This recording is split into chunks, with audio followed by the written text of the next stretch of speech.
ஏற்கனவே இவர் ஒரு வழக்குல சிக்கி திருச்சியில வந்து போலீஸ் கஸ்டடி எடுத்தாங்க இல்லையா? 2024 மே மாசம் நடந்த சம்பவம் அது. அப்ப வந்து என்ன பண்ணா, அந்த இவருக்கு ஆகாத அந்த உயர் அதிகாரி இருக்காரு இல்லையா திருச்சியில, அப்ப வந்து அவர் வந்து திருச்சியில எஸ்பியா இருந்த சமயம். அப்ப அந்த சமயத்துல அவர் வந்து என்ன பண்றாரு அப்படின்னு சொன்னா, பெண்களை அவதூறா பேசுனதுக்காக தான் வழக்கு.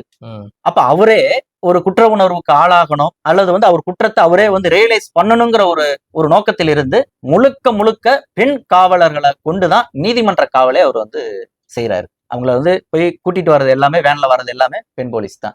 நீதிமன்றத்துல வந்து நேர நிறுத்துறப்ப வந்து பந்தோபஸ்துக்கு நின்னதும் பெண் போலீஸ் தான். இதுதான். அப்ப அந்த 10 பேரா வந்து பெண் போலீஸ் வந்தாங்க இல்லையா, பாதுகாப்புக்கு வந்தாங்க இல்லையா, அதுல ஒருத்தவங்க தான் இந்த வீடியோல பேசுனது. அப்ப அததான் ஒரு டார்கெட் பண்ணி, இந்த பொண்ணுதான் என்ன அன்னைக்கு போட்டோ எடுத்துச்சு, இந்த பொண்ணுதான் அன்னைக்கு என் கையை முறிச்சிச்சு, இந்த அப்படின்னு வந்து சொல்றது மட்டும் இல்லாம, இவங்க எல்லாமே அந்த உயர் போலீஸ் அதிகாரியினுடைய டீம் அப்படின்னு வந்து ஒரு உள்நோக்கம் கற்பிக்கிறாரு. இவங்க எல்லாம் வந்து ஒரு ஆர்டிஸ்ட், சினிமா வந்து துணை நடிகைகள் மாதிரி வந்து ஒரு ஆர்டிஸ்ட். இன்னைக்கு வந்து இத பத்தி ஒரு ஷூட்டிங் இருக்குமா, ஐயா நாங்க வரங்க, ஏன்னு இவங்க வந்து முன்னாடி வந்து வீடியோக்கு வந்து பேட்டி கொடுக்குறாங்க. அந்த உயர் அதிகாரிக்கு வந்து தன்னை பத்தி சோசியல் மீடியாவுல அன்னைக்கு புதுசா செய்தி வரல அப்படின்னா அவருக்கு வந்து குடிகாரனுக்கு கை உதற மாதிரி கை கால் உதற ஆரம்பிச்சிரும்.